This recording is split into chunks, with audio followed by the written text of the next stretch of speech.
Here are a few signs that you may need new tires. First, if there are obvious visual signs of a low or flat tire.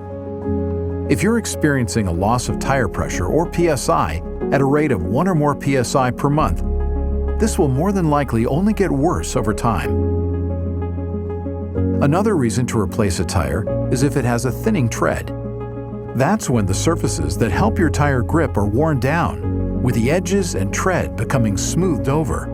The tire may hold pressure just fine, but the loss of traction and thinning tire surface can become a safety concern. And lastly, visible cracks caused by age and environment can cause pressure loss as well as become unsafe for driving. It's also important to know when you may need to get your tires balanced.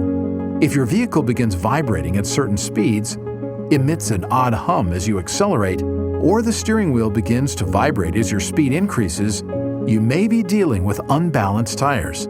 If this is the case, bring your car in for a service or inspection, as it may lead to tire wear or become a safety concern. So if you want your tires done right, use genuine Mercedes-Benz original tires and service at a Mercedes-Benz dealership.